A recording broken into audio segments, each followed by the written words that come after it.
Usama bin Laden 69 برس قبل یعنی 10 مارچ 1957 کو سعودی عرب میں پیدا ہوئے تھے۔ اہل خانہ اور دوست احباب کے مطابق وہ بچپن میں خاموش اور شرمیلے لڑکے تھے، تاہم انہیں سن 2001 میں امریکہ میں 9/11 حملوں کے بعد دنیا کے سب سے مطلوب دہشت گرد اور بین الاقوامی شدت پسند تنظیم القاعدہ کے سربراہ کے طور پر عالمی توجہ حاصل ہوئی تھی۔ اس حملے میں 3000 لوگوں کی ہلاکت کے 10 سال بعد یعنی سن 2011 میں پاکستان کے شہر ایبٹ آباد میں امریکی فوج کی ایک کارروائی میں اسامہ بن لادن کو ہلاک کر دیا گیا تھا۔ آج کے BBC ریڈز میں اسامہ بن لادن کے بیٹے، دوست احباب اور افغان کمانڈروں کے ماضی میں دیے گئے بیانات کی روشنی میں ان کی شخصیت کے مختلف پہلوؤں کو جاننے کی کوشش کرتے ہیں۔ میں ہوں جاوید سومرو۔ آپ سن رہے ہیں BBC ریڈز۔ اسامہ بن لادن کے قطر میں مقیم بیٹے عمر بن لادن نے BBC اردو کو دیے گئے ایک انٹرویو میں بتایا کہ بطور باپ اسامہ بن لادن پرانے وقتوں کے والد کی طرح ہی تھے۔ وہ اکثر نرم سلوک کرتے تھے مگر کبھی کبھار غصے میں آ جاتے تھے اور بڑے سخت ہو جاتے تھے کیونکہ ان کی زندگی بہت سخت تھی۔ وہ سمجھتے تھے کہ وہ بہت سی چیزوں کے لیے ذمہ دار ہیں، اسی لیے مجھے لگتا ہے کہ وہ کبھی کبھار ایک سخت باپ تھے۔ عمر بن لادن کہتے ہیں کہ ان کے والد 90 کی دہائی تک مطلوب نہیں تھے، جبکہ سوویت جنگ کے بعد میرے ملک یعنی سعودی عرب میں ان کا اپنے خاندان کے ساتھ کوئی رابطہ نہیں تھا۔ بن لادن خاندان ماضی میں یہ کوشش کر چکا تھا کہ ان کا سعودی بادشاہ یا شاہی خاندان سے کوئی مسئلہ پیدا نہ ہو۔ افغانستان میں اسامہ بن لادن کے قیام کے دوران کچھ عرصے تک وہاں ان کے ساتھ عمر بن لادن بھی موجود رہے تھے۔ ان کے بقول وہ 9/11 سے قبل اپنی والدہ نجوی غانم کے ہمراہ افغانستان سے نکل گئے تھے۔ عمر بن لادن کہتے ہیں، میں امریکہ کے خلاف بڑی جنگ کے خدشے سے ناخوش تھا۔ میں ان حالات سے متفق نہیں تھا تو میں نے وہاں سے جانے کا فیصلہ کیا اور والد سے اجازت مانگی۔ وہ نہیں چاہتے تھے کہ میں جاؤں لیکن بالآخر انہوں نے اجازت دے دی۔ 9/11 کے بارے میں پوچھے گئے ایک سوال پر عمر بن لادن کا کہنا تھا کہ یہ ہمارے لیے سرپرائز نہیں تھا کیونکہ ہمیں پتہ تھا کہ بڑے عرصے سے میرے والد امریکی مفادات اور امریکی اسٹیبلشمنٹ پر حملہ کرنا چاہتے تھے۔ وہ سالوں سے اس حوالے سے بات کر رہے تھے۔ ہمارا رد عمل باقی لوگوں جیسا ہی تھا، ہمارے احساسات دوسرے لوگوں سے مختلف نہیں تھے۔ وہاں 9/11 حملوں کے نتیجے میں عام لوگ مارے گئے تھے۔ سن 1971 کی بات ہے جب ایک 14 سالہ سعودی نوجوان لینگویج کورس کرنے کی غرض سے برطانیہ کے شہر آکسفورڈ میں موجود تھا۔ اس لڑکے کا تعلق سعودی عرب کے سب سے امیر خاندانوں میں سے ایک سے تھا، جس کے سعودی شاہی خاندان سے بھی قریبی تعلقات تھے۔ اسامہ اور ان کے 2 دیگر بھائیوں سے ملنے والی ایک ہسپانوی خاتون نے کئی دہائیوں بعد اس ملاقات کے بارے میں بتایا کہ اسامہ اپنی عمر سے زیادہ پختہ تھے مگر بظاہر ان کی سیاست یا مذہب میں زیادہ دلچسپی نہیں تھی۔ اسامہ بن لادن کے والد محمد بن لادن ایک معروف کنسٹرکشن کمپنی کے مالک اور سعودی عرب کی ایک امیر شخصیت سمجھے جاتے تھے۔ سن 1968 میں ہیلی کاپٹر حادثے میں اپنے والد کی ہلاکت کے بعد اسامہ بن لادن اور ان کے بھائیوں کو تقریباً $25 کروڑ کے اثاثے ملے۔ سن 2002 میں ریلیز ہونے والے BBC 2 کے ایک پروگرام آئی میٹ اسامہ میں ان لوگوں سے گفتگو کی گئی تھی جو اسامہ بن لادن سے لڑکپن میں مل چکے تھے۔ جدہ کے ایک ایلیٹ اسکول میں انگلش کے استاد برائن فائیفیلڈ شائلر نے بتایا تھا کہ وہ شرمیلے تھے اور بولنے سے کتراتے تھے۔ دوسرے سعودی بچے مجھے اسلام قبول کرنے کا کہہ رہے ہوتے تھے مگر اسامہ ان میں سے نہیں تھے۔ وہ کلاس میں اتنے قابل غور نہیں تھے۔ ان کے مطابق اسامہ کو انگلش سیکھنے میں کوئی مسئلہ نہیں تھا مگر ان کا مذہبی رجحانات کی طرف جھکاؤ ضرور تھا۔ انگلش ٹیچر کے مطابق اسامہ کے کئی سوتیلے بھائی بیرون ملک تعلیم حاصل کر کے مغربی طرز زندگی کو قبول کر چکے تھے مگر اسامہ ان میں سے نہیں تھے۔ اسامہ نے جدہ میں ہی یونیورسٹی سے تعلیم حاصل کی جہاں پہلی بار ان کا سامنا سخت گیر اسلامی اسکالرز سے ہوا۔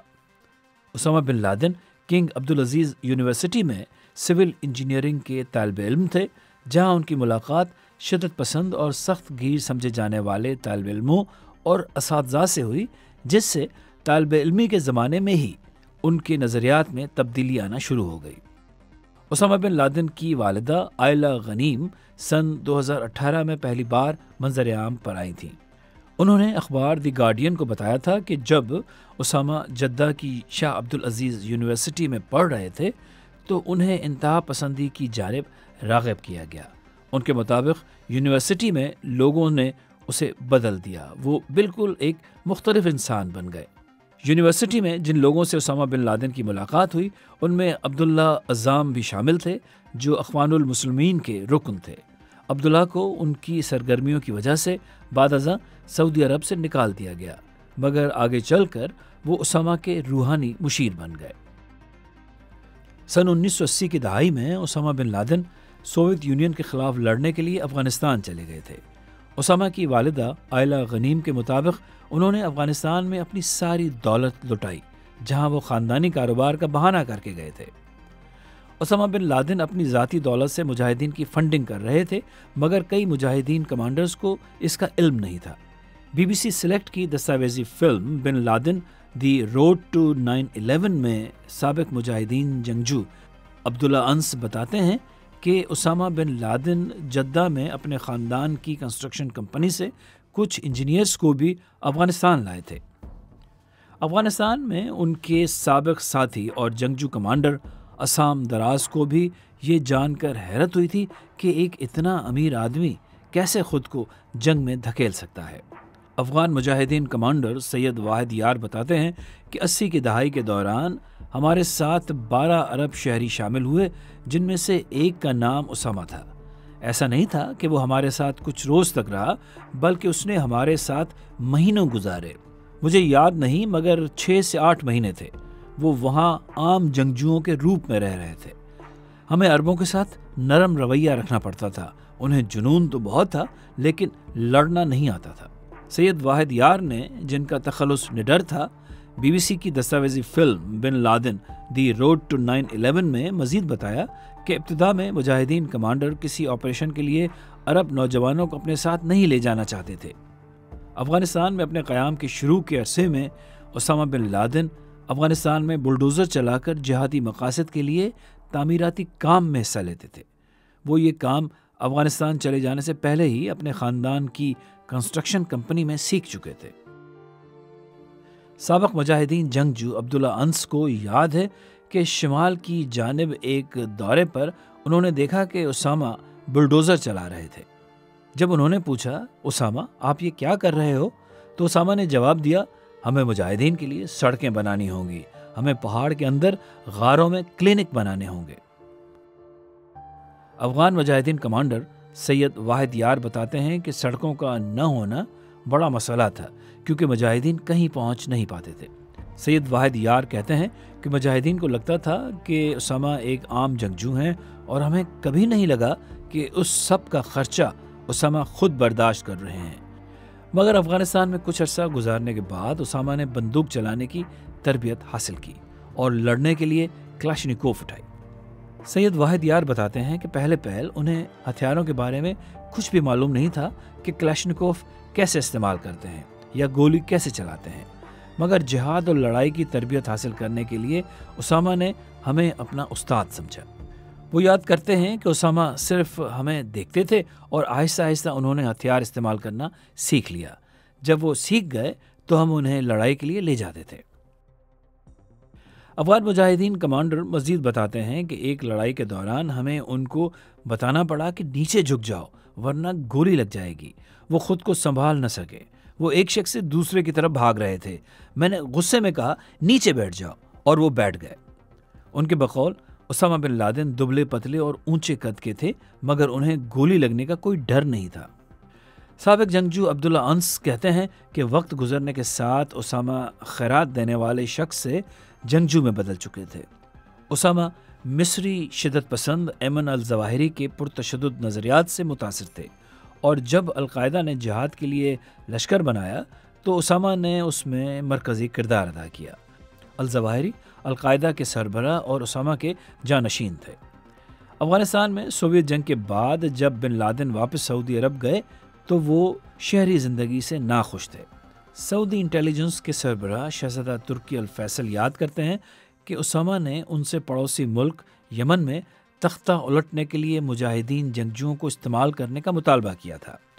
اس پر ترکی الفیصل کو حیرت ہوئی تھی۔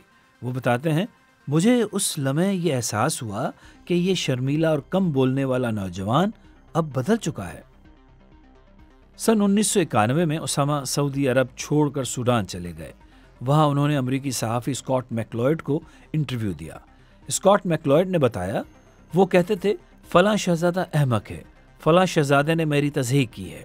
یہ ایک خاندانی لڑائی اور سیاست جیسا معاملہ تھا۔ اسامہ بن لادن کی لڑائی صرف سعودی شاہی خاندان سے نہیں تھی، ان کی سعودی شہریت ختم کر دی گئی تھی اور سوڈان سے انہیں ملک بدر کر دیا گیا تھا۔ وہ اب صرف افغانستان ہی واپس جا سکتے تھے، جہاں سے ان کا عالمی جہاد کا منصوبہ منظر عام پر آیا۔